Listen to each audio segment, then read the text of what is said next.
देश भर में नया नियम लागू। आपको बताएं कि केंद्र सरकार के फैसले से राशन कार्ड धारकों को मिली बड़ी राहत।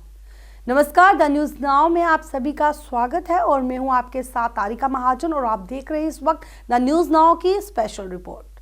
हम आपको बताएं कि राशन कार्ड से अनाज लेने वालों के लिए बहुत अच्छी खबर है। जी हां, मोदी सरकार की वन नेशन वन कार्ड योजना को पूरे देश में लागू कर दिया गया है, जिसके बाद सभी दुकानों पर online electronic point of sale यानी आपको हम बताएं कि POS डिवाइस अनिवार्य जो है वो जरूरी कर दिया है। आपको हम ये भी बताएं कि सबसे खास बात यह है कि अब सरकार के इस फैसले का असर भी जो है वो दिखने लगा है। अब हम बताएं आपको कि राशन तोल में जो गड़बड़ी होती थी पहले, अब वो नहीं होगी, क्योंकि अब जो है वो इलेक्ट्रॉनिक सिस्टम जो है वहाँ पे लगा दिया गया है। इससे कोई भी गड़बड़ी जो है वो सामने नहीं आएगी। दरअसल केंद्र सरकार ने राष्ट्रीय खाद्य सुरक्षा कानून के तहत आपको बताएं कि राशन की दुकानों पर इलेक्ट्रॉनिक पॉइंट ऑफ सेल यानी EPOS उपकरणों को इलेक्ट्रॉनिक तराजू से जोड़ने का जो फैसला है वो लिया है, ताकि जो भी लाभार्थी है उनको पूरी मात्रा में जो अनाज है वो मिल सकेगा। उससे उनको कोई भी परेशानी जो है वो नहीं आएगी। जो चीज़ें होंगी, जितना उनका वजन होगा वो उसके हिसाब से जो है उनको नजर आएगा, वो दिखेगा। ये एक बड़ी खुशखबरी जो हम आपको बता रहे हैं। अब हम आपको बताएं कि कानून ने नियमों में जो संशोधन है वो कैसे किया है। जी हाँ, बिल्कुल। अब देश में सभी उचित मूल्यों की दुकानों को online electronic point of sale यानी जैसे हमने आपको पहले बताया EPOS उपकरणों से जो है वो जोड़ दिया है। यानी अब राशन तोल में गड़बड़ी की कोई भी गुंजाइश जो है वो नहीं दिखेगी। हम आपको बताएं कि जैसे पहले काफ़ी गड़बड़ी जो थी वो देखी जाती थी, अब वो गड़बड़ी जो है वो नहीं देखी जाएगी।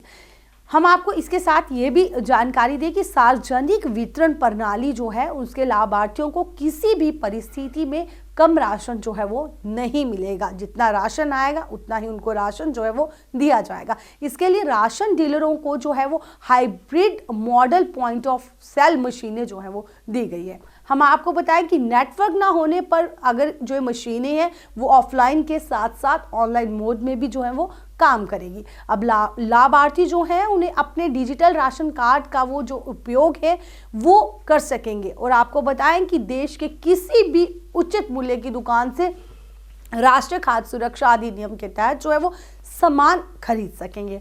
चलिए अब हम आपको ये भी बताएं कि इसका जो नियम है वो क्या है। जी हाँ, बिल्कुल, हम आपको इसके बारे में भी जो है वो जानकारी देंगे। सरकार का ये कहना है कि ये संशोधन NFSA के तहत जो टारगेट पब्लिक डिस्ट्रीब्यूशन होता है उसका जो सिस्टम होता है जिसको हम TPDS बोलते हैं, और TPDS के संचालन की पारदर्शिता में जो वो सुधार करेगा और अधिनियम की धारा 12 के तहत जो है खाद्यान्न तोल में सुधार की प्रक्रिया को आगे बढ़ाने का जो एक प्रयास है वो है। हम आपको बताएं कि राष्ट्रीय खाद्य सुरक्षा अधिनियम यानी NFSA के तहत सरकार देश के लगभग 80 करोड़ लोगों को हर महीने 5 किलो जो है वो गेहूं और चावल जो है वो जैसे हमने आपको बताया चावल देगी, जो कि 2 से 3 रुपए प्रति किलोग्राम की रियायती दर पर उपलब्ध जो है वो करवा रही है।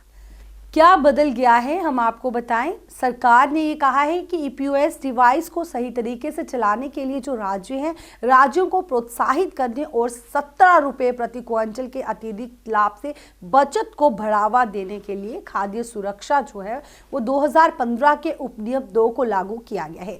हम बताएं कि नियम 7 में संशोधन जो है उसको किया गया है। हम आपको ये भी बताएं कि अब जो केंद्र सरकार है वो इस फैसले से राशन कार्ड धारकों को जो है उनको बड़ी राहत मिली है। जैसे कि हमने बताया आपको कि इस रिपोर्ट के माध्यम से कि अब कोई भी जो चीज़ लेगा वो डिजिटल होगी, सामने परख की जाएगी कि कितनी क्वांटिटी जो है वो है।